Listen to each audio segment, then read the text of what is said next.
It's on. Okay. Thanks, though.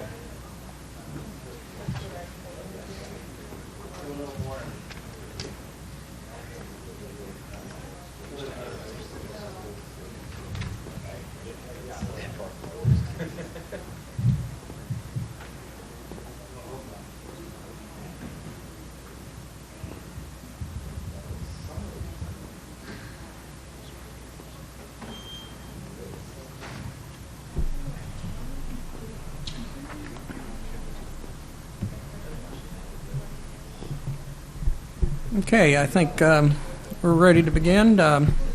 Welcome to the August 22nd, 2019 budget meeting.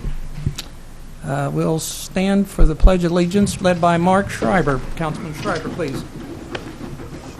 Pledge allegiance to the flag of the United States of America and to the republic for which it stands, one nation under God, indivisible, for liberty and justice for all. Roll call, please. Fitzwater. Present. Graham. Hensley. Present. Hussey. Present. Kimna. Here. Mahalovich. Present. Prather. Here. Schreiber. Present. Ward. Here. Wiseman. Present. Okay, on the agenda tonight is to look at the review the presentations given to the council and then make any adjustments. We have a balanced budget as presented before us, and any changes we make to that to put on what we term the parking lot has to have an offset by the next meeting. I think that was our goal. So are there any discussions with regard to procedural or any need for anything from staff? Okay, yes, Steve. I just mentioned that Margie provided an updated sheet with some of the summary information on it, and the pink sheet, the capital items on it. So just so you put that at their place, correct? Yeah. Yeah, I believe the only change to that was the prosecuting attorney PT clerk provided to section 2 that it didn't have that on there the time before, right? Okay. So we're referring to as we approach this, as it's pretty easy to see right now, nothing's been funded, so otherwise it'd be in green. For any of them, I think, except for maybe the parks and some other enterprise funds. So this will be the sheet we'll most likely pay attention to the most. And in terms of, I always refer back to the forecast, and I think we're coached to look at the 4% projected. At least I hope we are. Looking at that, at least it puts us in a positive fund balance in the future. So that's kind of my forecast that I will be referring to most of the time. Okay. I know that Councilman Graham is on his way, so he wanted to have a few statements, but Mr. Chairman, may I ask one question? On the in the police department tab, there had been a line for never mind, the radio tower that had been in the police tab. Has that been resolved through existing funding, or is that still an item on an active pink sheet? Chief, could you respond to that? Yeah, we've put some effort into reducing the cost, working with Public Works, Matt's people, and been successful. They're going to work with us, and we're going to find the money, and you can remove that from our request. Perfect. Thank you, Chief. Clarification, Councilman Prather. Just on procedures, kind of like we've done in the past, and I'd like to hold true to this, that if we have a tendency to want to fund things outside the budget, we need to keep that at a separate meeting, maybe go to one of the many meetings that we have, to one of the many committees. Depends on which one it's appropriate for. So in other words, if we're tempted to go outside the budget and pull things from the general fund, that should be a different discussion than we should have tonight. Kind of like we did with wastewater last time. The fund balance? Right. Right, yeah. We talked about throwing wastewater into the budget I think it was last year or the year before. I can't remember which. Stormwater, sorry, not wastewater. You're correct, thank you. 2 years ago. So I'd like to hold true to that if we can.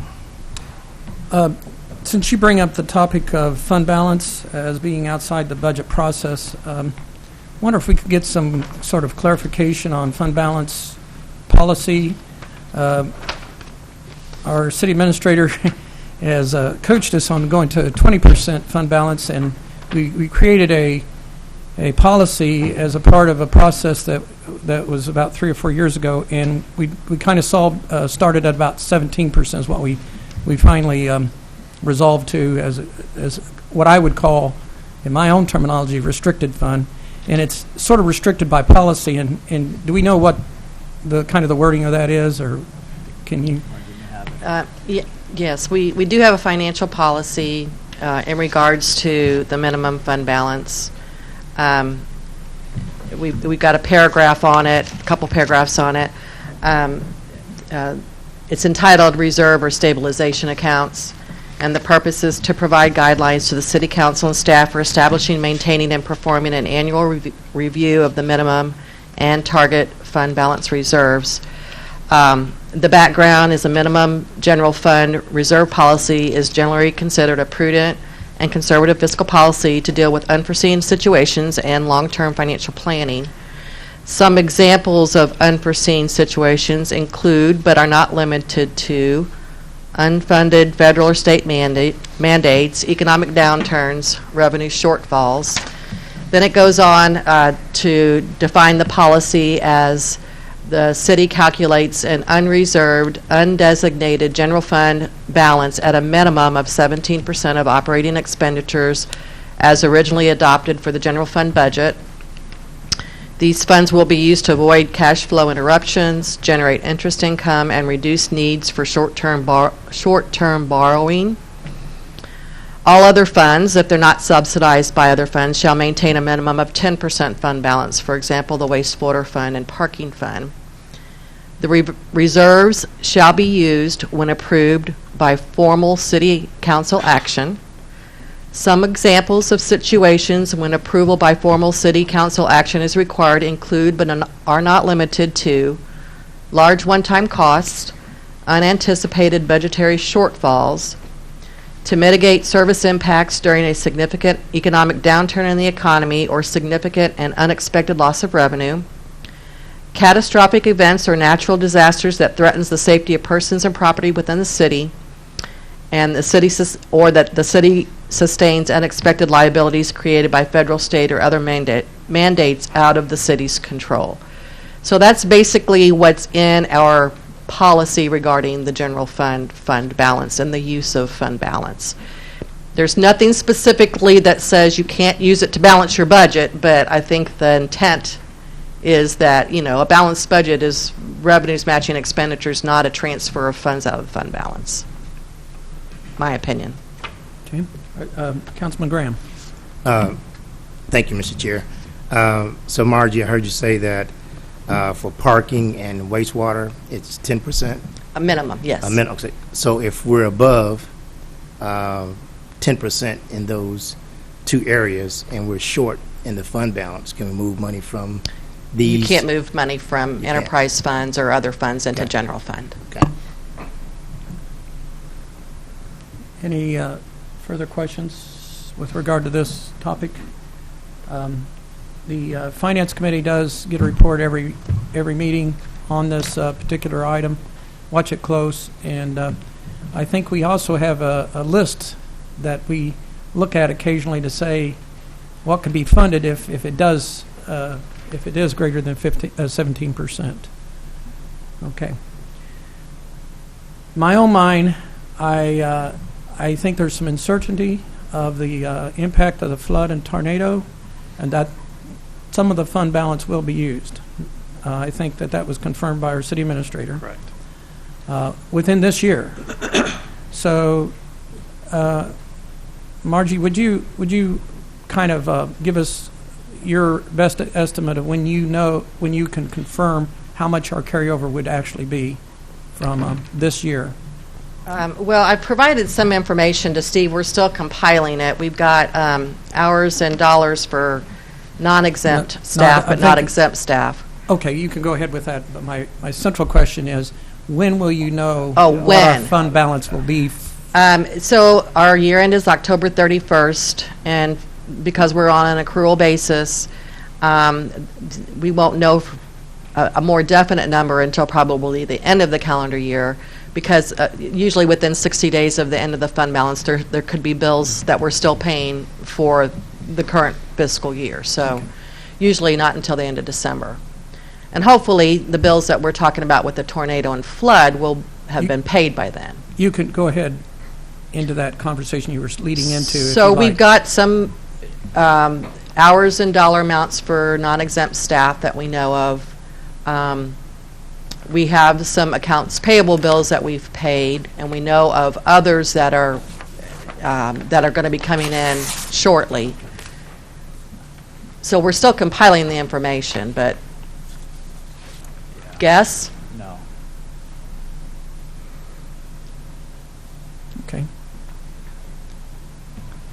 I wouldn't want to guess right now. I mean, we know some of that information, but I'd like to be able to. We're trying to get that all pulled together for you. So, but in the same token, we've been paying some of the bills that we have received. I mean, we've been getting some bills from different entities and corporations and things like that. So we've been paying those. Well, I should rephrase. We've been paying those, and we're running the accounts through a centralized account, so we know what those expenses are, but we are probably going to have to fund those with existing dollars in this current year, which I said, as was said before, is money that would typically go into fund balance. Does that make sense? Understand that? It does to me. And Margie did prepare a list of just how some of the fund balance was expended over the last couple of years, if that would be helpful. I Is could that handed to us? pass that out. No, I've got some copies here. Is that not, so with that, I don't know if that's It's, pertinent or helpful for you or not. Yes, yes. Let's go ahead and have that. And this isn't the total dollar. These are just some large one-times that I pulled out.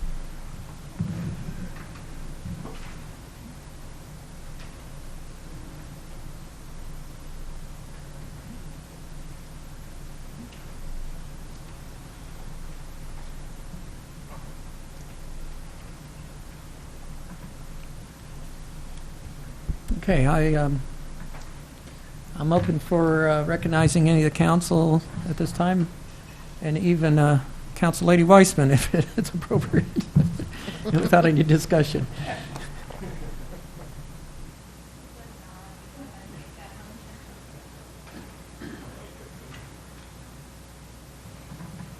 Councilman Graham. Oh, I didn't raise my hand, but I guess you must know I wanted to say something. Thank you, Mr. Chair. Before we get into putting things on the parking lot, I did have some serious conversations with some members from the FOP in regards to some of the pink sheet items in which Chief Schrader has put on there. And I would like to hear from the FOP president, Mr. Bowman, and anyone else who would like to speak on their request for police cars and officers. I know that sometimes when we look at the surface of things, we see it's just cars and we see it's just personnel, but I think hearing it from the individuals who are on the street, individuals who are out there protecting us and trying to protect themselves as they do their job for the city of Jefferson. So, but before I do that, well, I'm just going to go ahead and see if Mr. Bowman would like to come forward, or Detective Ambler, whoever would like to come and speak to the council. I know it's something that we have done in the past before. I think I was questioned about us doing this, but it has been done in the past, so I just want to be able to recognize them as we're going to talk about these pink sheet items. So thank you so very much. Thank you, Mr. Graham. I appreciate it. Chairman Mihalovich, the rest of the Budget Committee, I'd like to offer my sincere thank you for this opportunity. My name is Jeremy Bowman. I'm the president of the Jefferson City Police Officers Association, Fraternal Order Police Lodge 19 here in Jefferson City. This is Executive Vice President Jason Ambler, and I'll let him introduce himself here shortly. We really appreciate this opportunity, and as a Fraternal Order of Police, we have many missions through the community, charity, things like that. A list too long to list, but one of our biggest missions is to take care of our members. That in and of itself could be a long list, but one of those missions for our members is to assure their safety, and those are some things we want to address and bring up this afternoon, or this evening. For our members, safety is obviously an important issue, and in following up with that, I think a common assumption of safety is a functioning firearm, proper pepper spray, that our handcuffs are up to date, that our tasers are up to date, our laptops in our cars, our dash cameras, well-functioning and up-to-date canines, things of that nature, things that bring safety to us. But I think one of the most overlooked items of safety is patrol cars, and I'll try to explain. It's pretty common that when people look at mileage on vehicles, that's how they assess the condition of a vehicle. And I would like the committee to take this information under their professional consideration with the budget, is that mileage is a little different with a patrol car. I'd like to describe it as an asterisk at the end of mileage. And that asterisk means many things. Patrol cars, we accelerate heavy, we brake heavy, we take sharp turns at times. In times of emergencies, we respond with speeds that aren't normal of a regular car. And these things in turn take damage to the engine. There's a lot of idling time in patrol cars, as they can't be shut off and turned on all the time because either equipment's running or there's bad weather outside and we have to keep the ice off windshields for an emergency call, things of that nature. So I just asked the committee to consider that when they look at your sheets and you just see mileage, it's much more than mileage. You can go a step further with that when our members are in police cars with higher mileage vehicles, that's a grave concern to us for our safety. As we respond to emergency calls for service, we hope that our guns are working and all of our equipment around us are working properly, but we need to get from point A to point B successful. In doing so, the officer needs to have the confidence that when the time happens and when their skills need to be provided to the community, that all their equipment is functioning properly. We want our patrol cars to get us where we need to get safely so we can use the rest of our tools to protect ourselves, protect the community, and etc. We have a few items we'd like to bring up, and this is where I'll introduce Executive Vice President Jason Ambler, and then we'll stand for any questions. Thanks. Good evening, guys. Like President Bowman said, thank you for the opportunity. A few things that stick out in our mind in talking to other members that we represent. The vehicle that you see as far as a black and white driving down the road, protecting your communities, your neighborhoods, that is that officer's office. That is where they conduct 90% of the business they do. They do reports from there. They collect evidence out of it. It is a vital part of their day. Officer safety concerns are obviously, that's self-explanatory when it comes to older equipment. A safe vehicle in dangerous situations is mandatory for an officer to do their job effectively. Having reliable vehicles gives a confidence level to that officer that they are safe in knowing that if they have to go 100 miles an hour down the highway, the car is going to hold up. Confidence, no matter if it's in uniform or in a vehicle, leads to productivity, which in return, that productivity leads to a level of safety in the community given their performances. Safe vehicles continue a level of service that your citizens, the people that elect you, have known to love and demand from us.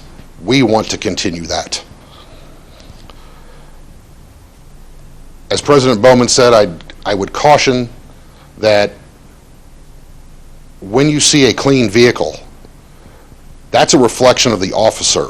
That's a reflection of their dedication to the job. You cannot give any bearing on how clean a vehicle is on the outside to the direct correlation to the engine, suspension, and other vital parts of the car that cause the wear and tear. Crime. Crime is up. There's no denying it. Severity of the crimes is also on the rise. The overall call volume that we go to is constantly growing. Weapons offenses, where there's no one shot but yet shell casings are found. Actual shootings where individuals are shooting each other. Taking guns off of criminals. It used to be if we found one gun a week, it was noteworthy. You remembered that one call for your entire work week. Guys talked about it in the hallways. Now it is, you're averaging a gun a day that officers are taking off people while trying to keep the streets safe. While we agree our job is dangerous, we don't advance and handle calls of these severity on our own. We request help from each other. The cars have to perform when an officer is screaming at times, begging for help. We don't leave anyone behind. We're rushing to get there to protect each other. All this, I remind you, is while we are trying to maintain the same level of safe service and efficiency that citizens grow to expect.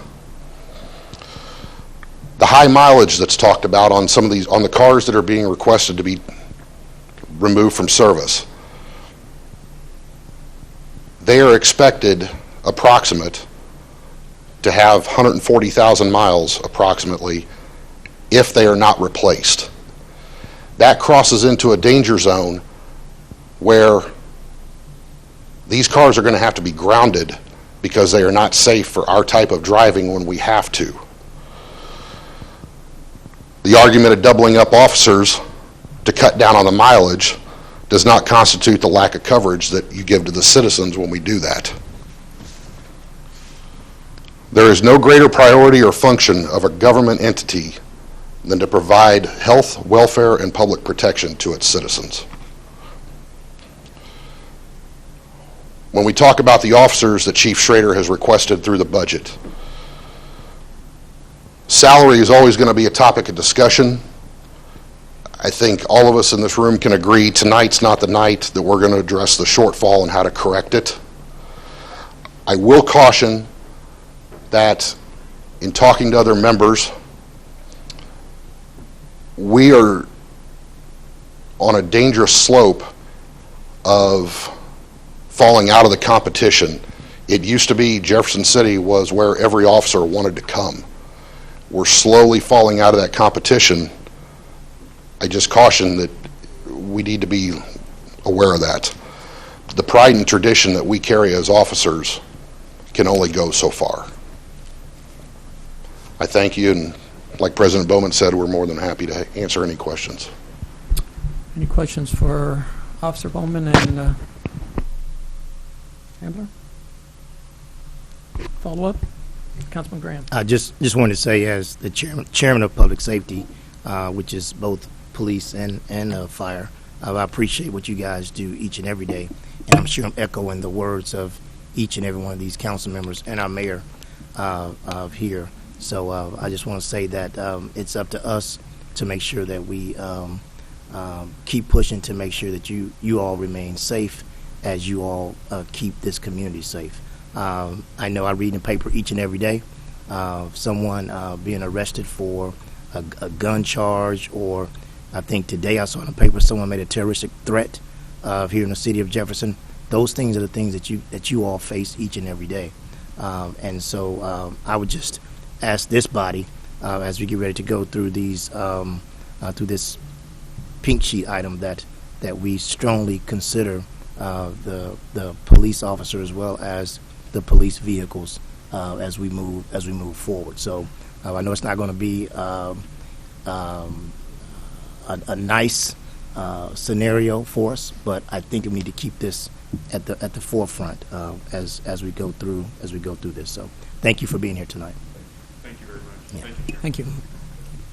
Yes, Councilman. I had a couple comments, and I'll echo Councilman Graham's thanks to you all for being here and for those great comments. And I'm sure that we're all in agreement that funding as many of these vehicles as we can possibly find a way to do is a priority.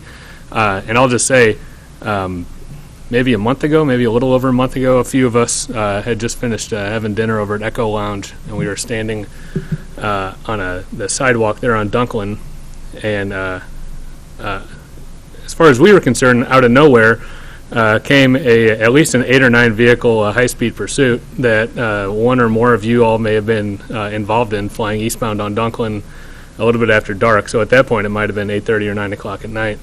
There was one vehicle being chased by maybe 7 or 8 law enforcement vehicles. At least one or more of them were from Holt Summit, maybe. So this has been going on for a little while. First of all, I'd never seen something like that so close. I mean, and by close, I mean 15 or 20 feet from the road where we were standing. The thing that kind of surprised all of us a little bit was the smell. And maybe you all don't experience it because you're in the vehicle. The smell of burning or melting rubber and the oil that's involved is probably something I'll never forget. But it was just a great example of how the demand on these vehicles physically and as machines is obviously so much greater than what we experience in our civilian vehicles. So we're obviously fortunate that no one was hurt in our observation, but certainly also grateful for that firsthand lesson in that we're talking about 2 different kinds of animals here when we're talking about these vehicles. So again, thank you all very much, and we're going to do the best we can here. Thank you, sir. If I may, you bringing that up, Councilman Hensley, is prime example of what we're trying to explain. When you say a couple weeks ago there was a pursuit, in my mind, and I'm sure other members would say the same, I don't know which pursuit you're talking about. That's the reality of this. The fact is there was a pursuit during the day today. Crime doesn't happen just at night. Patrol cars don't get driven just hard at night. It's an ongoing thing. While I'm sure the outcome of that was a safe one for regards to us, I can't put my mind to when, that one was. So that's just, thank you. Any other questions? Thank you.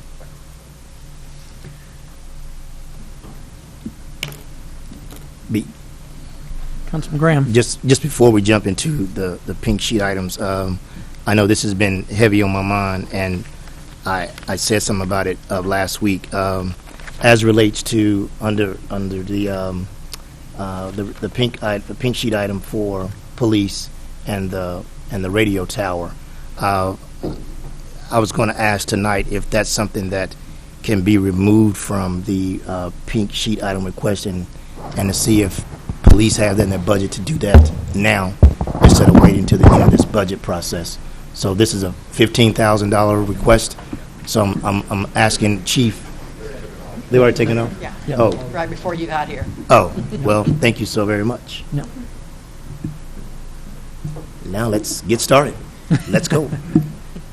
Okay. Councilman Hensley. I've done a little bit of work on stuff I'd like to see and stuff other folks have said they'd like to see. And I think at this point, I will just move to add 3 specific things to the parking lot. There are plenty of other things to add, and I'm sure we'll get to those things. But the 3 right now that I would move to add are the law department's summer law clerk, the city prosecutor's part-time prosecutor clerk, and the citywide internship program under Human Resources. And again, that is with the caveat that we are going to, I believe, work as sort of a separate matter on the police vehicle issue. But I've identified maybe $67,000 in potential rearranged funding across a dozen or more of the departmental budgets that would take care of these things. The police vehicles, I think, are going to be sort of a larger budget structural discussion that is it's in a different league than sort of these much smaller budget items. So I don't want to give anyone the impression that we're ignoring that issue. But just to kick things off tonight, I'd like to move to put these things on, and then we can work through my sheet or through someone else's sheet if they have suggestions about how to fund these things. One thing I will say, though, and I'm not going to make this motion tonight, certainly not while this one's still pending. There was a discussion a moment ago about fund balance usage for purposes of budget setting. And one thing I will mention is I will eventually make the motion that we dedicate around $21,000 that will, at the end of this fiscal year, lapse, or that would otherwise lapse into the fund balance that almost a year ago we appropriated for the internship program, but that went unspent and it's still sitting there. It is my intention to move this body to apply those funds to the appropriation authority for those funds to next year's internship program. I think we've already approved that money or that spending on that program. The fact that the decision was made by someone not to spend it on the program that we had pretty clearly communicated should be made more robust is unfortunate, but that money stands appropriated for this purpose, and I will be asking my colleagues to allow that appropriation to run forward into the next fiscal year. I know that there are perceived hurdles about the correct venue and timing for that, and I respect those opinions. But the fact is, we've already approved this funding for this purpose, and rather than seeing that important program shuttered for the city and for the young people who live here, who were raised here, and who might return here over the summer, I think we owe it to everybody to push that spending authority forward. So that being said, I would move that. I would move just that those three items that I mentioned earlier be added to the parking lot as additional funded items. Okay. With the caveat that next budget meeting, you will have the offsets or for those. Okay. Any other discussion? I will also add, it appears that Margie is throwing up some of the items from my list of potential funding sources for this, and I appreciate her doing that so everyone can see. And then we will, I guess, maybe whittle down some of these items and find funding for these additional items. Thank you.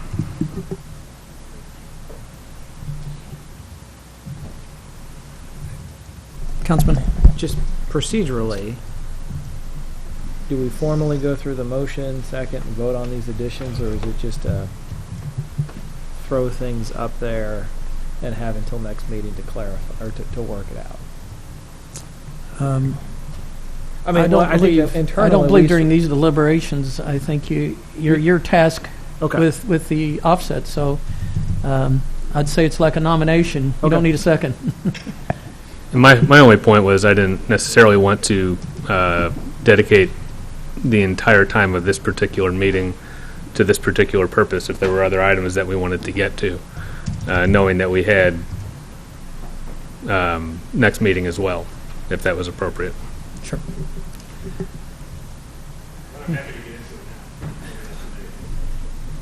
Are there any other discussion on the parking lot? I have a question. Councilman Graham. I know Councilman Hensley, we've had conversations. So do you want to go ahead and put the police vehicles on there now? And have a conversation about it next week, or you just want to just deal with these here first? That is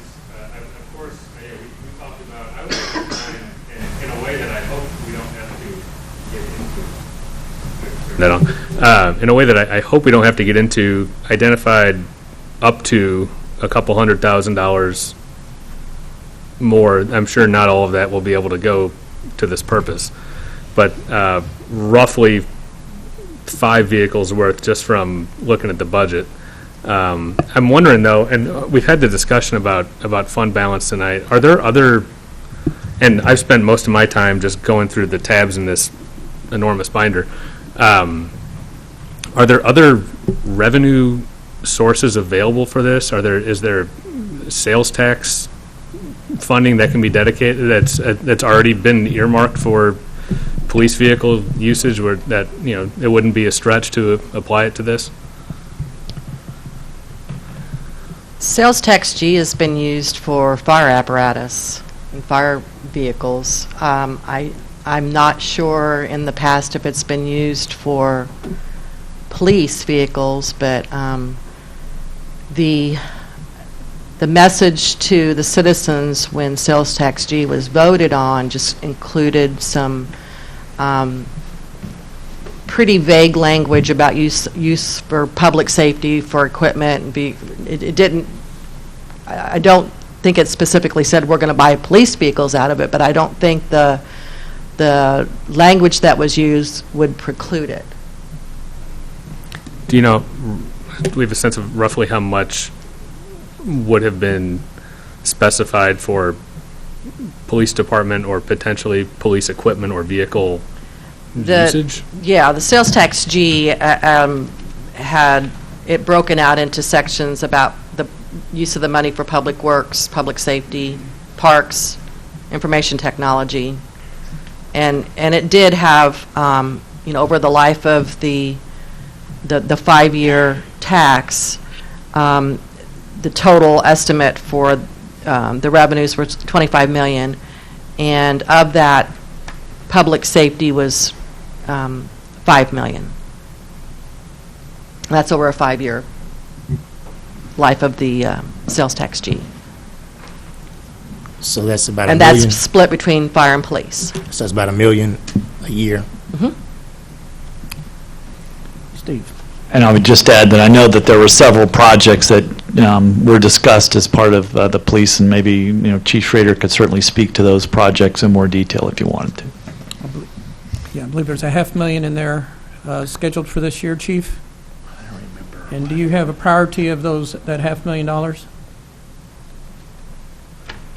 Well, it's a difficult question to answer because a few years ago, on the advent of sales tax G, we established a budget for the 4 full years and the 2 partial years, and then what we would expend in each of those years. So Beth's trying to locate some more specifics. Of course, we have carryover, things of that nature. One reason that didn't jump out at us to utilize for cars is we have identified needs in a lot of other areas. And so that's our only resource excluding this process. And, for instance, police vests and firearms that need replacing, and there's a lot of things that we felt were priorities that we wouldn't bring to the council, but rather utilize sales tax G. So there's a bunch of stuff that would be displaced or not available to us if we utilized, to any great extent, that resource for cars. For instance, besides those 2 items I mentioned, we have some SWAT needs, our mobile data terminals that we place in the cars. They're really all priorities and all related to officer safety in some way, shape, or form. So we could, if given a little time, we could be more specific. And then each of those items is designated for purchase in one of those 5 years for the term of sales tax G. So we have a budget with a certain amount that varies from year to year, and then generally what we wish to purchase each year.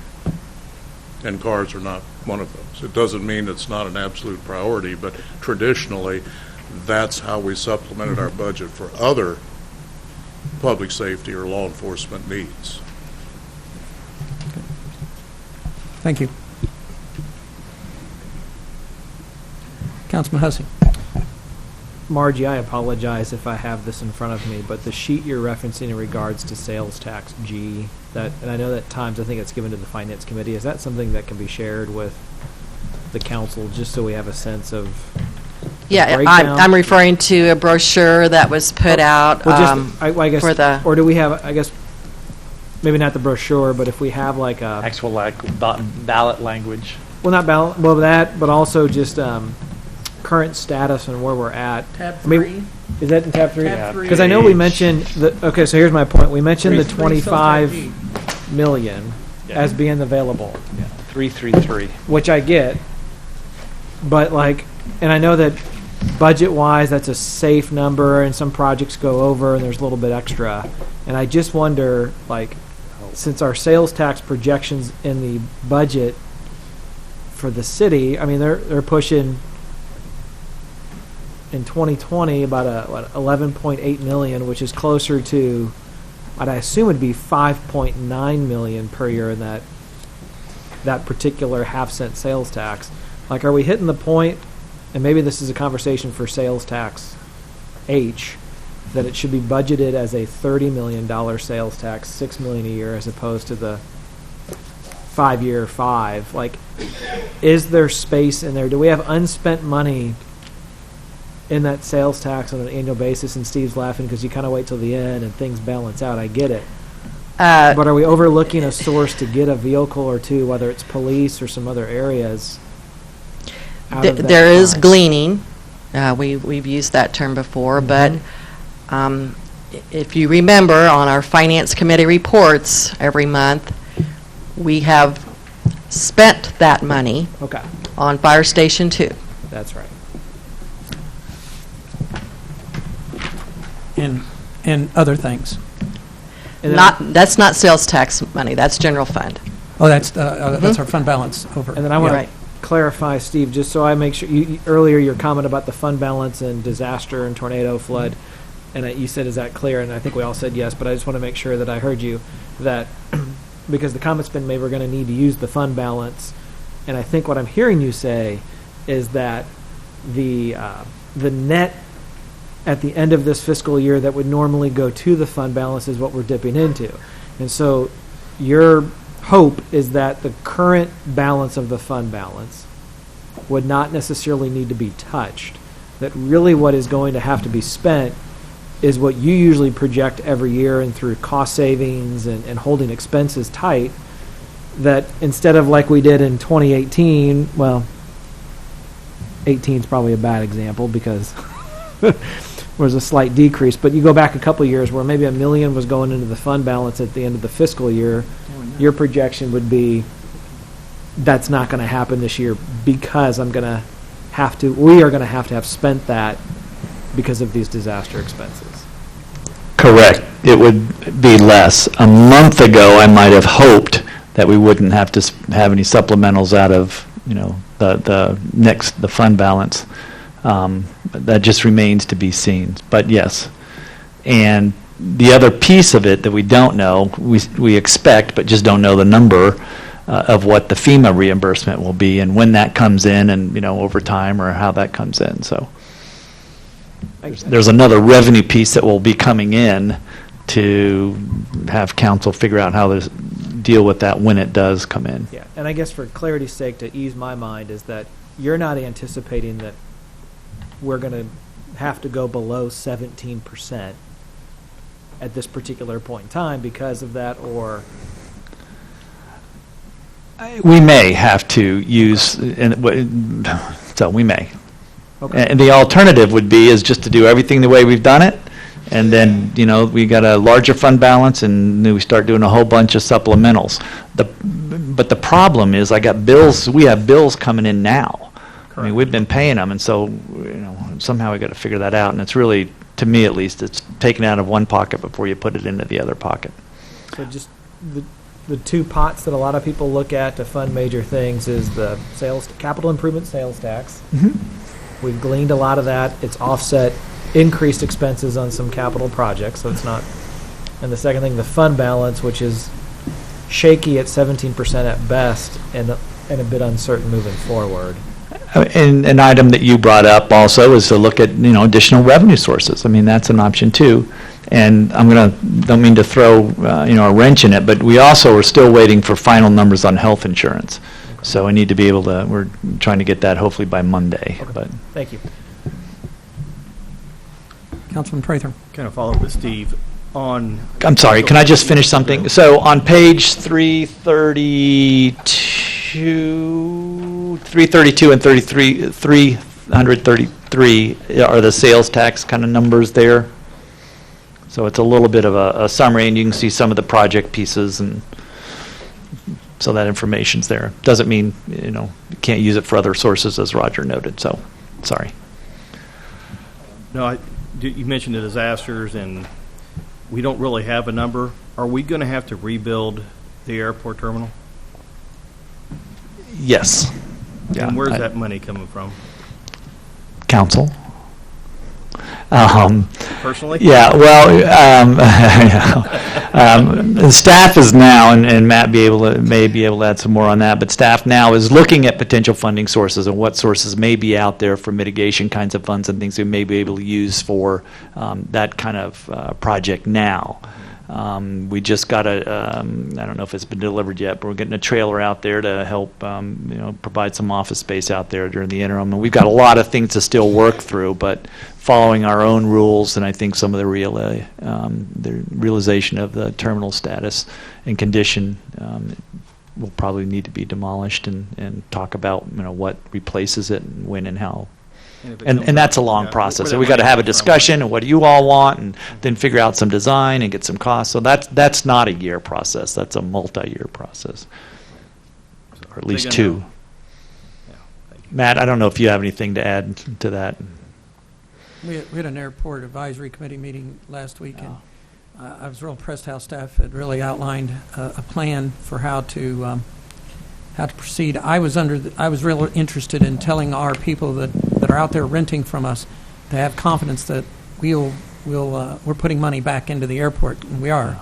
But I asked, should we consider fund balance for the terminal building, and staff said not at this time, because there are outside sources that very well could be used at this point. So the advisory committee left it up to staff to study it and come back to that and advise. And at some point, you may even get a request from the advisory council to do something, but they made no recommendation as of yet. Chief. Yeah, just to add more clarity, Beth found some more figures, and our portion of sales tax G is 1.9 million. It wasn't just split down the middle. Yeah. And one thing I neglected to mention, the biggest part of that we've earmarked is 911. We have a lot of IT needs, and for instance, the mass notification system was from sales tax G, and so our earmarking of funds during that 5-year term, about 36% is earmarked to go to the 911 center, for instance. Okay, thank you.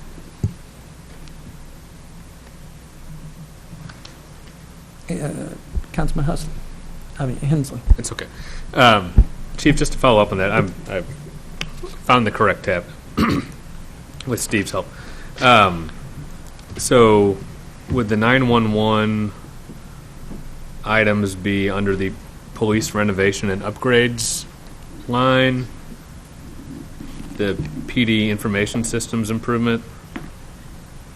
It would be under the communications subsection. Okay, well, I'm looking at sales tax G, the 4 items related to the police department.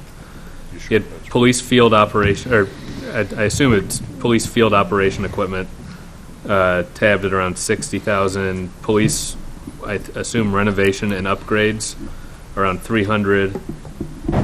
Emergency siren system doesn't appear to have anything devoted to it at this point. And PD information systems improvement is tabbed at about 20 so far in this particular budget. And as we discuss this, I'm just trying to figure out which of those might be spoken for already. But if it takes till next meeting, that's fine. You looking at this year or next year? I'm looking at Current the year? 2020 mayor approved 2020, okay. line item, or column, I guess. So you want a kind of a summary status report of current year funding and then 20? Not necessarily. Oh. We're just, as we are trying to figure out if which of this money might apply to this purpose, just trying to figure out what the lay of the land is, that's all. And if I may, while my mic is still on, just a little bit of housekeeping. Sorry. Margie, if you would remove the non-departmental gas line there. I was educated this afternoon that is not a worthwhile thing to go after for offsetting revenue purposes by you. And then if you would also, I think I might have transposed a number in the lapsed intern funding program, and just to be safe, would you change that from $21,300 to just $21,000, please, in the offset? Great, thank you. 21,000 even, is that? Just 21,000. I think it might be like 21,003 or whatever, but I don't want to get us $300 off out of whack. Thank you very much.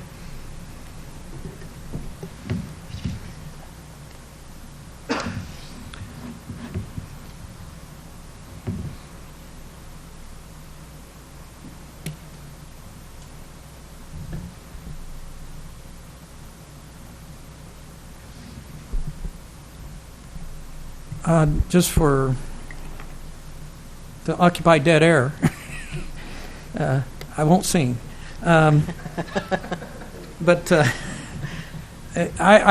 if it were, I'm just going to put this on the parking lot. I do not have an offset, but I feel it's important, as a lot of all these are. But this raises to, I really feel that, especially with the tornado.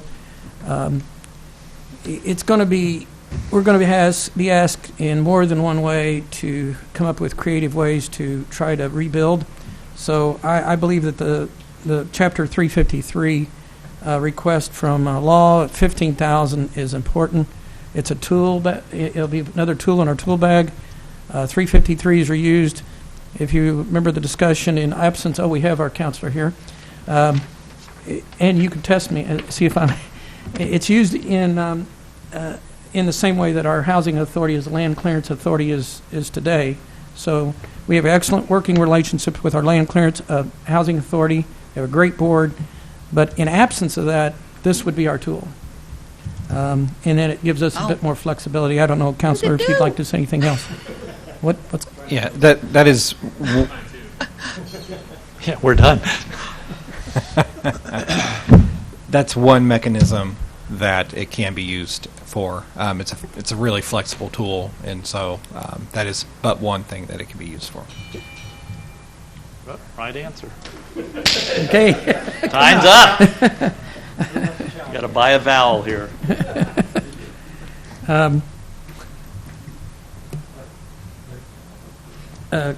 Yeah. Procedural, we talked at the beginning of this budget that we would allow, if we're taking something away from an department, we would allow whoever the department is, if they wish to do so, to kind of say why they need it and why we should take it. So I don't know when that's going to apply or when we're going to have that. They're going to have that opportunity.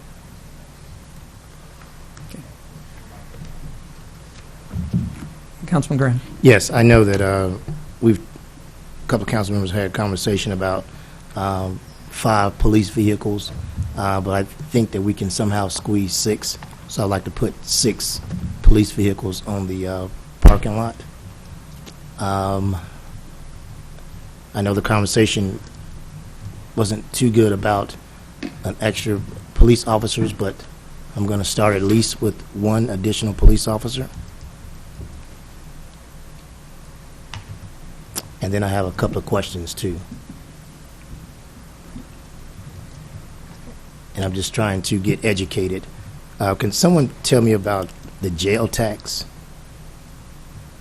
If we take someone to jail, do we get monies for that? Is that and I heard a rumor that the county has like so many millions of dollars sitting over there.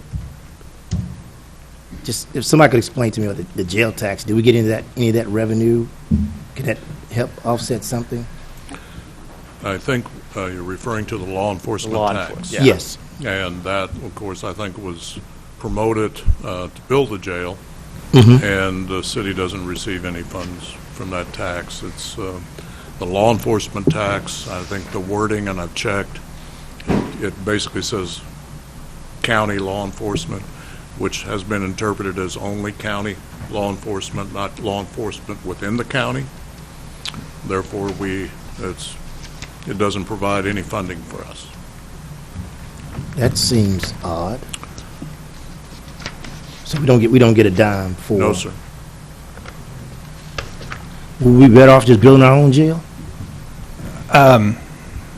To just add to the conversation, so part of the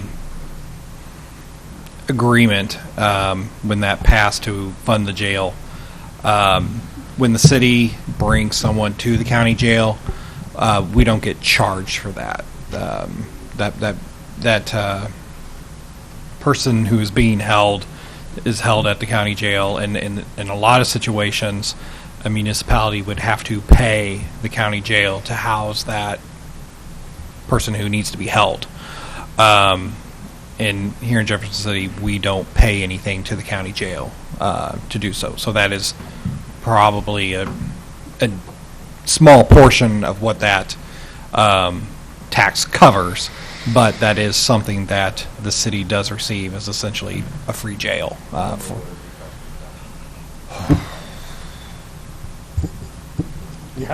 I'm sorry, I just want to add, though, it's my position that they have to take, as a county facility, all state-charged prisoners. They can't charge me for state-held offenders or alleged offenders. So then, that would limit the amount that they may, arguably, be able to charge to only those lodged for city ordinance violations, which really reduces, to a great extent, the number of people that are held, particularly with the effort with pre-release programs and other types of things that are going on. They're trying to get people out or not hold them for minor violations. So that really reduces the number of city prisoners that they might charge us for. But in my opinion, state-charged prisoners they have to take. To add to that, it's at least $80 a day for somebody to be in jail, and that's for an hour or 24 hours, and that's usually a minimum. So. And I can't answer because I've heard so many different figures, and some of it might just depend contractually on what the federal government agrees to pay, or other counties agree to pay. Certainly Sheriff Wheeler can ask for whatever, it's his jail, but I think the number varies. So we'd have to ask John. In previous experience in other places in the state, I think $100 to $150 per night or per day is what I'm remembering. So I'm going to go ahead and turn our attention back to the present budget and budget concerns. I think this would be an excellent conversation to continue to explore in public safety meetings because nothing we could say here today will change the actual budget, but thank you for bringing that up, Councilman Green. I just wanted to try to get educated on it because I was dumb in that area. Councilman Hensley. Thank you. It might be helpful, turning to the parking lot items, just for sake of conversations with staff and our colleagues over the next few days over these and other items. If we address briefly the rolling forward the soon-to-be lapsed intern program funding, just so we know if we need to find another $20,000 somewhere, or if we can save it from the fund balance. I know that technically it might, for a nanosecond, drop into the fund balance for purposes of being pushed back out again to the 2020 budget. But just knowing how big a project we're working on here, I would like to start discussion and then move my colleagues to approve the $21,000 of potentially lapsed intern program funding from 2019 into 2020. I think the argument is pretty clear and straightforward and common sense, and the mechanism might be a little bulky, but let's not let this program die. Let's continue devoting the funds that we've already earmarked for this program to this program. I mean, it'll be a net even for the general fund. The money's not in there yet. As soon as this fiscal year is over, it'll fall in there, and it's only falling in there because we didn't spend it on what we said we were going to spend it on. So let's spend it on what we said we were going to spend it on. Councilman Prather. Margie, can you tell us the correct procedures to make that happen, if we can make that happen? Well, and technically, it'd be the use of fund balance. That'd be a supplemental. Is there a policy against that currently?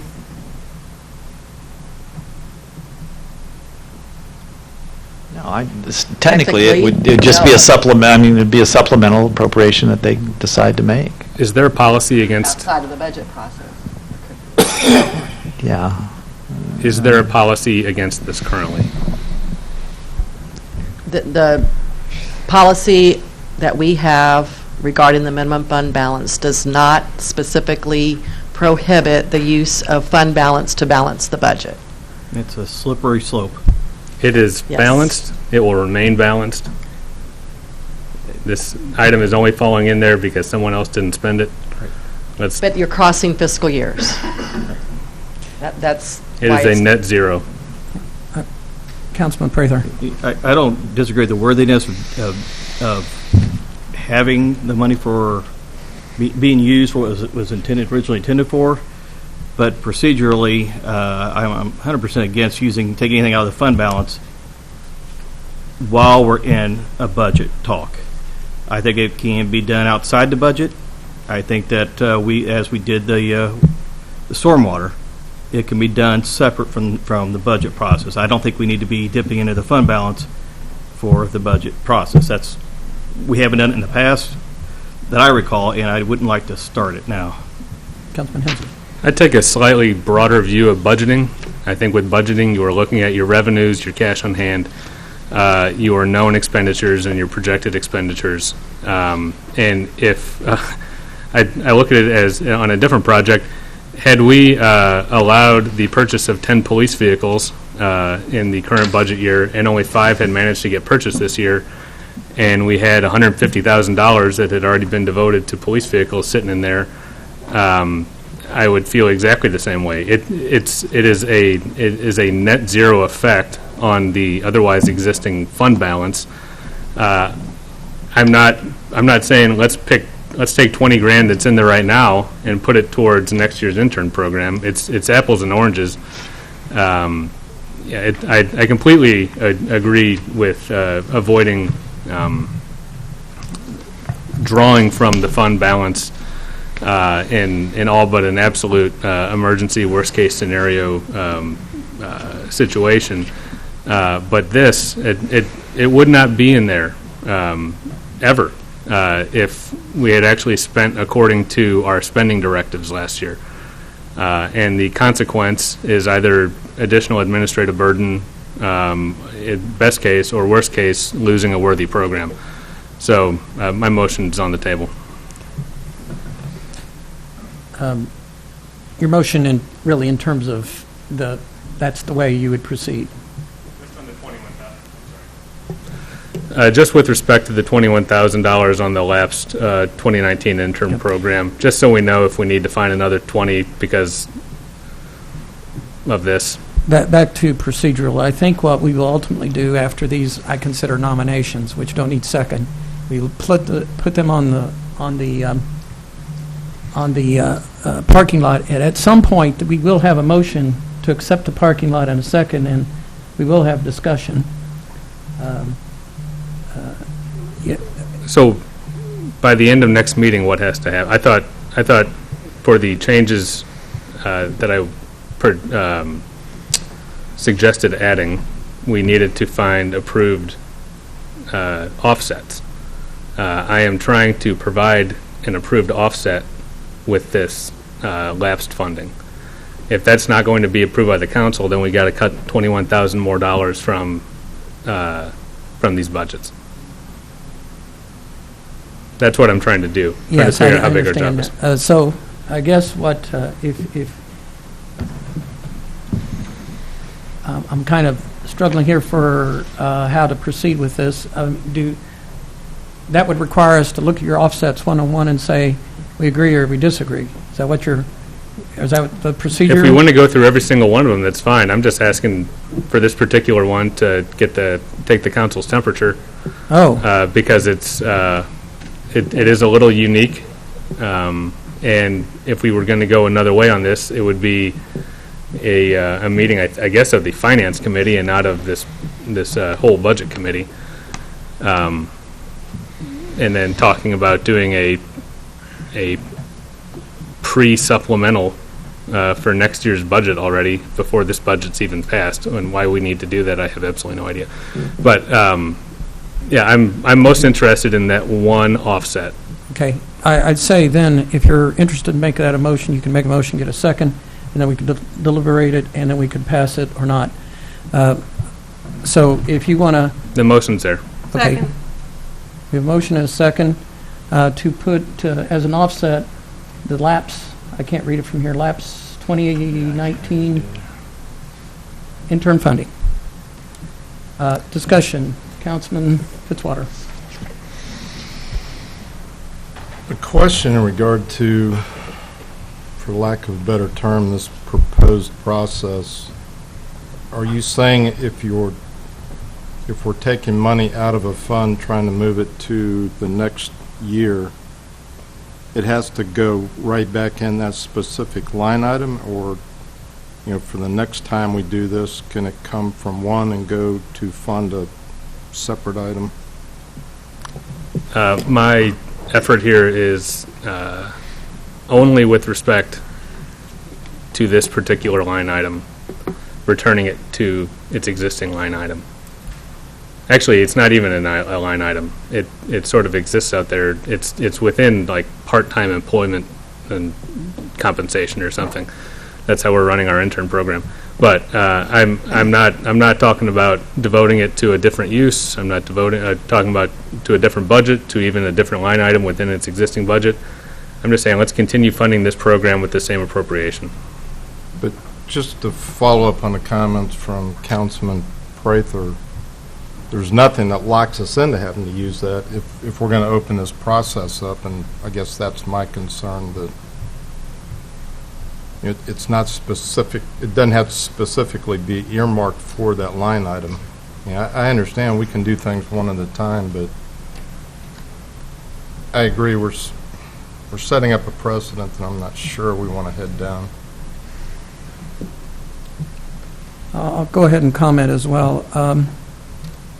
I do feel strongly about this one precedent, because what you do at the end of the year, you sweep all the accounts, and then you put them in that fund balance, and then it's up for deliberation of how to spend that through supplemental. If it were a police car, we still have time to buy a police car. In this instance, this is a summer program. So the urgency to fund it at this moment, if we could right now, we could actually have the money, we could fund it, but it doesn't occur until next summer. My recommendation is to go ahead and still wait till we understand our fund balance, and our fund balance may dip below 17%, and if it does that, game's off for me. I'm not spending below our 17% unless it's flood or tornado or disaster related in my own mind. So let's wait till December, see what we have. We might be funding police cars, might be funding, and that's not a statement to this program, because I'm a big advocate of it, and I think Carlos and myself, and maybe even, I know Carlos and myself were involved in higher ed, so we were for this program, so that's not the point at all. And I appreciate your arguments for it. Councilman Hensley. Thank you. And I appreciate those concerns, and people say a lot that a budget's just a plan. Budgets are also priorities, and they indicate a person's and a community's priorities. And anything that doesn't go into this budget will not be part of this plan. The idea of us coming back next spring and approving a supplemental for $20,000 to continue the internship program, I think is unrealistic. But there will be $21,000 that we had already approved to support the internship program sitting in the general fund because someone not sitting here chose not to spend it. So I think I'm going to, no matter what anyone else says, I think I'm going to rest on the rest of my comments and cede the floor. Any discussion left? Okay, Councilman? I guess that, there's a couple questions. I tend to think that the council is supportive of the internship program. Or over the years, we've added it back in 3, 4, 5 times, I think, since I've been on the council. And it's a unique funding mechanism to get there. And so I guess if this current offset's not approved, it seems as though the pleasure of the council then is for Councilman Hensley and others who are advocates for the program to carve out $21,000 in savings out of projected 2020 expenses to make up for it. And then, that being said, it's going to potentially leave some other things that could be unspent. Now, granted, maybe nothing gets put into the fund balance at the end of this fiscal year, which is a plausible situation. Or some monies do get put on there. And then it just, is the council then going to want to go back and agree with the perspective that those funds were dedicated in one fiscal year for a particular purpose, not spent, and pull back to balance that back out? I don't know. I know it's a unique way of thinking of things. I respect the various opinions on it for sure. It seems as though time and time again this council has found a way to put an internship program in the budget and has chosen to make it a priority. And so I would hope that the council would again agree to do so and try to do so in a with respect. I guess we're kind of stuck is that last year was a battle to get the increased funding for it. And I get that within a large budget, things move through line items and you spend less in one category because you have to spend more in other categories. Maybe it doesn't feel that way on this one. And to not spend within an internship line item to offset higher expenses in a supply or equipment, or whatever you might do that, just might not sit well. It doesn't feel good. Maybe you hold down your toner expenses because you have to buy more of another office supply, but I don't know what the balance was and maybe why that wasn't spent the same way. And so I feel like this is important.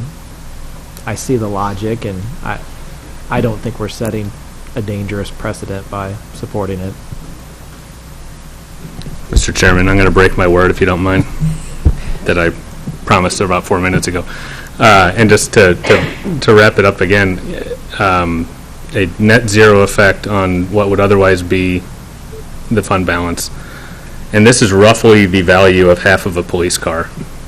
So if we don't fund it through this, rolling forward the existing appropriation amount, that's $20,000 more dollars that we're going to have to pull somewhere out of the budget that would otherwise go towards half a police vehicle, I think. And maybe there are other priorities that people are going to bring forward in this or future meetings, but this seems to be about the size of the field right now. So those are my final comments, probably. Thank you. Councilman Fitzwater. Yeah, I just want to follow up my comments. And again, my comments, I echo it. It has nothing to do with the program. I am very supportive of the program. We use interns at our office, and they're very beneficial. But this is not the first time money has lapsed back into the general fund, and I'm just not comfortable with the process, and I just think it's not the way to do it. I'm committed to try to find dollars, other ways to fund this program, but just not this route. Okay. Any further discussion? Looks like we're prepared to vote. I have the clerk read the motion. The motion is to use the $21,000 that lapsed from FY 2019 for intern funding and appropriate it to FY 20 intern funding. Everybody understand the motion? Okay. All those in favor of the motion say aye. Aye. Opposed? Nay. Nay. Nays have it. Mr. Chair, roll call, please. Okay, we'll have a roll call. Roll call, please. Fitzwater, No. Graham, Yes. Hensley, Aye. Hussey, Kimna, No. Mahalovich, No. Prather, No. Schreiber, Ward, Wiseman. Aye. 6 ayes, 4 noes. Ayes have it. Motion fails. I mean, passes. Passes. Tried twice, huh, didn't I? Okay, well, then it stands on the parking lot. Any other discussion? Yes, Councilman Hussey. I apologize, Chief Schrader, if, I think at one of the previous budget meetings, we had a conversation about vehicles, and there was questions about the size of the fleet and the status of certain vehicles. Do you have some information you could share that, I think we've talked about 27 patrol cars that we're talking about, just, and you provide mileage on the, is it 13? 13 in the budget. Do you have information on the other 14 so we can have a better sense as to the current status of the 27 vehicles in the fleet, and that I like to start to think ahead. If we're only able to do 5 or 6 or 7 this year, well, I know that we've still got 6 or 7, but what's coming next year? What you know what I mean? You can tell what I'm asking for, just to start being a little more proactive, or at least inform the council. And then my second question, in the 9 vehicles that we funded last year, if we had a report back just how those vehicles were used the past year in terms of mileage on them, or were they patrol vehicles, where those were assigned in particular. Patrol vehicle in the budget line item sometimes, or we just say police vehicle, can be pretty broad. I don't know if there are particular types of vehicles that would be better to fund, or if we leave that discretion up to the department. If we fund 5, do we dictate what those 5 specifically do? And so it would be helpful information if you had it for us. Thank you. I'll try to explain this as simply as possible, and that is where they're assigned depends on, we could total a car tomorrow and change it, turn everything upside down. What we do is we move the higher mileage vehicles that aren't replaced and may put them in a less emergency type of assignment, like the school resource officers. They rarely respond into anything code 3, so we move cars around. It's not so structured and finite. That's the way it is. So it just depends on the status of the fleet and where the needs are, how many we replace, how many we can move then to other assignments and get them out of that primary response number of 27. That being said, I also want to mention Captain Heisland's been gracious enough. He's my fleet manager, and he's here, so if I go sideways, he can correct me. Okay? Does that answer your second question? Yeah, I think it. I'm sorry, and then the rest about the Dodges. We haven't had them on the road very long. It takes a while to get them here, and it took us an inordinate amount of time to get them outfitted. And I think, I speculate, maybe know that Dodge is not used to this, and really, God bless them, but they were kind of searching for the proper way of doing what they need to do and working with us and getting those cars here. And we had difficulty, delayed time in getting them, the equipment put on them. So some of those cars haven't really been on the road more than a month or so.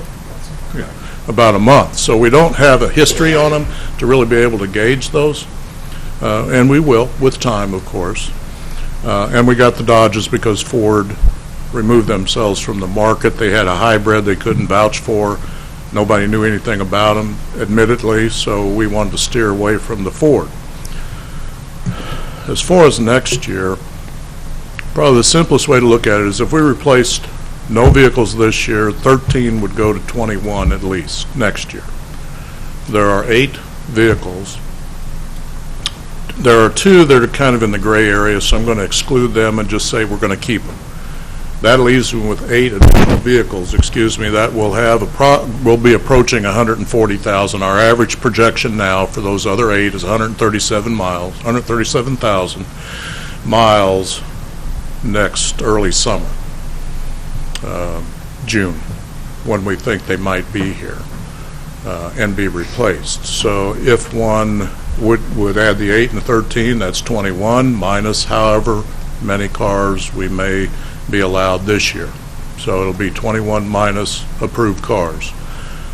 I can get the exact mileage. I would guess that the average miles, considering we would, let's assume we do receive 5 or 6 and we can take out the highest mileaged cars, the remaining 16 or 15 would have around 150,000 miles then next year. It's just snowballing, as we mentioned. So if we wanted to use the 5 or 6 as a subtraction number, we would have 15 or 16 averaging about 150,000 miles next year when we discuss those cars. Now, I understand that. I would guess that somewhere within the department exists a spreadsheet or something that has these vehicles listed and some data on them so we can just tangibly have something in front of us. We can provide that. And then my assumption would be that vehicles purchased as these Dodges are coming online now, when the description is made earlier about a chase scenario and the wear and tear, that those vehicles would be inserted into the routine of activity so that they're utilized in those instances, because our communication to the public and the taxpayers is that police has made the case that their vehicles, they need safe vehicles that can handle the wear and tear in these situations. And when new police vehicles are purchased, I think we want to make sure that we can communicate back to say, and those are the vehicles you now see on the road. I remember the first time I saw one of those Dodges, I had to do a double take because I was like, "What? Oh, that's right. Ford quit making them." I thought it was another jurisdiction in town or something like that. But just as when the new fire vehicles came online, people could physically see them, and that those were the vehicle or the trucks that were responding to situations, and there was kind of a connection so that the taxpayer could see, okay, when they talked about new police vehicles at the council meeting, I read the article in the paper, now I see them in action, this makes sense to me. That's all. I just want to make sure. With that being said, though, there's always a qualifier and there's nothing absolute. So this year we had trouble getting tires, pursuit-rated tires on the Dodges. So they're not all out there right now because of that reason. They're not safe for the emergency runs. They promised that Dodge will be able to get us those tires that will increase the level of safety, and we can use them, have more flexibility. So you can't say absolutely that happened this year, but there's a reason it didn't happen this year. That didn't happen every other year, but this year it did, so we had to be careful where we put them. And then I just would remind everybody that regardless of the assignment, even this year with the Dodges, that we have to be real careful about, no fault of anyone here, is that the fleet still improves. The old cars are gone. We have 10 cars that were really dangerous to operate that have been removed. And so the 10 cars here, regardless of where they're assigned, the fleet improved by purchasing those 10 new cars. It doesn't make any difference where they are. We're better off now than we were several months ago. Good. And that's good to hear. So thank you. You're welcome. Councilman Graham. I have 2 random questions. One is lap salaries. Ms. Mueller, as it relates to lap salaries, at the end of the year, our fiscal year, does that money go back to fund balance to help offset the fund balance? It does revert to fund balance. It does. Okay. So you'll know those numbers close to The end of the fiscal year. in the fiscal year, maybe in that month that we would know? For example, I know police has some vacancies in communications as well as police officers, and maybe some other vacancies. All that would roll back into lapsed salary. Correct. But there is a pay period that crosses fiscal years, so we will have to wait till after that pay period for the salaries and benefits to know for sure what is going to be accrued back to the time period for the fiscal year 19. So it's not going to be the beginning of October that we're going to know. Right. It's going to be after those payrolls have run, so we're talking probably mid-November. Okay. And with everything else, like we said earlier, it's more like the end of the calendar year that we're going to know what We'll go back into what fund goes back to balance. fund balance. Then I have another question for. Could I just add something on that, though? That's minus tornado-related kinds of things. Now, if that's not the way you all want to handle this, I need to know that now, or real soon, because, we got bills to pay. And so the alternative is I come to you and say, hey, we need an supplemental appropriation for X, Y, and Z, and we'll just keep going along as we're going along. I personally think it's easier to take it out of this year as much as we can, because one, those are expenditures related to this year, and two, it saves some time in getting those bills paid. But if that's not the way that you want to do it, there certainly are other ways to pay for that. But so in your case, yeah, there's a hunk of money that goes into that fund balance, but it's going to be less than we would ordinarily anticipate because we have bills to pay in the current year. And so I guess if you need some type of direction or motion for that, then, I'm willing to do that. I totally agree with you. Yeah. I was just asking a question just so that I just want to would make sure know that better. you Right. And then I had another question, too, for Mr. Marash, as relates to the salt. Where are we at on salt? You know, sometime we do the it- chemical line the item, chemical. I think we reduced it down a little bit in the final budget here just because a couple things, we got filled back up, and then the salt bid actually came in lower than we anticipated. So we're filled right now, though, right? Yeah, it's nearly so. Okay. And right. so we feel pretty good about the chemical Okay. budget right now. Now that, again, I always Right. say, It could change, come, midwinter, we may have a different idea. but we're filled right now. Yeah. Good. We're at our Okay. typical spot. Thank you.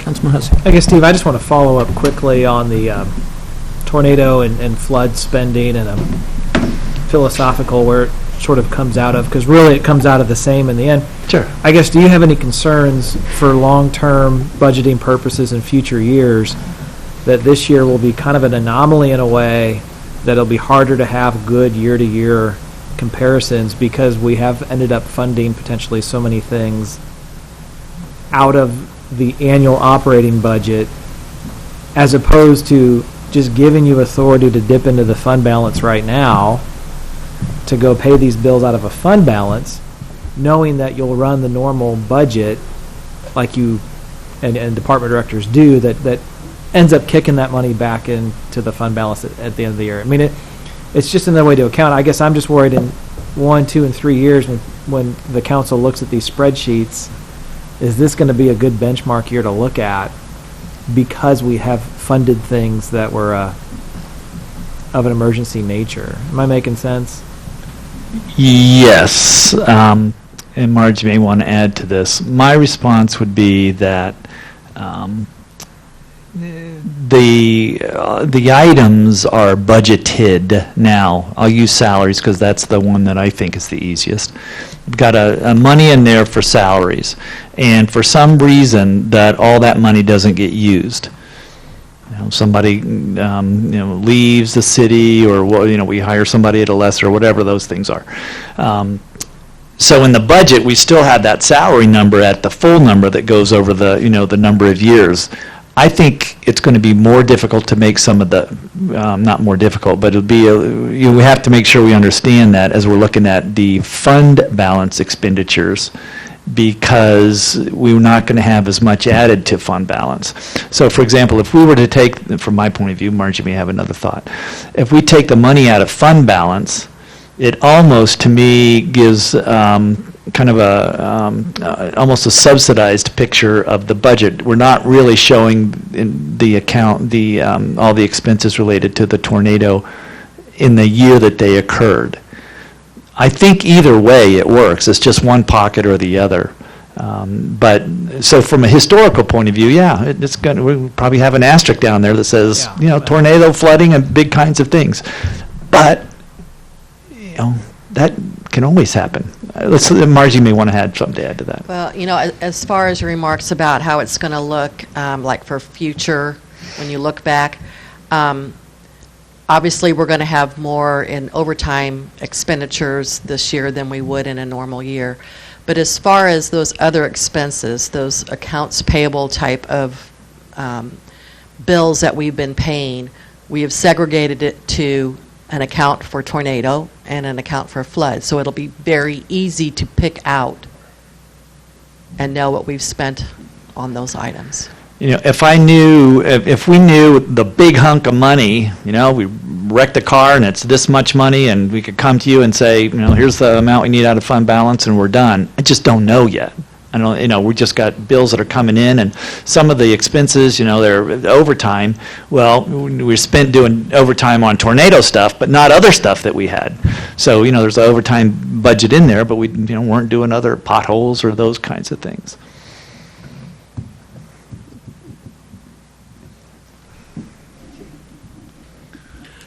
I just wanted to clarify one more thing in response to Councilman Hussey's question. Except for some of the unique difficulty we've had with the Dodge and make, yes, you can assure people that the new cars go to patrol and they're utilized for that purpose. That's the short answer.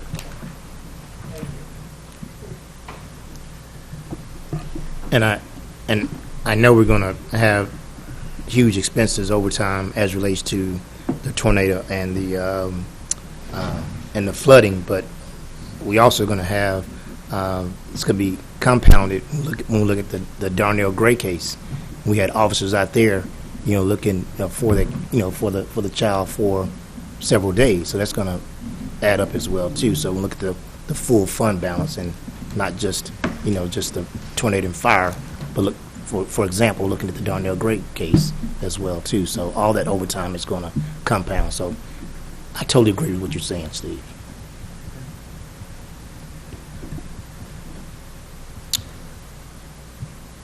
Any closing thoughts from finance? Any request from council to finance or to our administrator for materials for next week? Okay. I do... Just make sure that we follow the procedures we set up, that any of these areas that we're taking money from, that they have an opportunity to let them know to come to our meeting so that they can plead their case if they so wish to do so. Okay. Can we get the word out on the departments? And this that's being displayed, can that be sent out? From my angle, I'm having a hard time Sure. taking that all in. Yeah, we'll send it out tonight or tomorrow. Okay, very good. Greg Garrett's, the mayor couldn't join us tonight. She had an event, the CASA event across the river to represent the city. We will reconvene August the 26th at 5:30 in these chambers. Can I ask one final question? And I apologize for this. As I look up here, did we do an increase for the adoption of the animals at the animal shelter this year? It's in the revenue line already, yes. It's in the revenue line on it? In the budget. It's like $43,000 in the budget under the revenue lines for the increase in the adoption fees. It's not on the screen. It's what, Steve? You've got it in the budget. It's already in the revenue line. Yeah, All it's right. not on the screen. Okay. It's not up there. It's up there. I just want to keep that in the back of my head. Yeah, they did. Yep. Okay.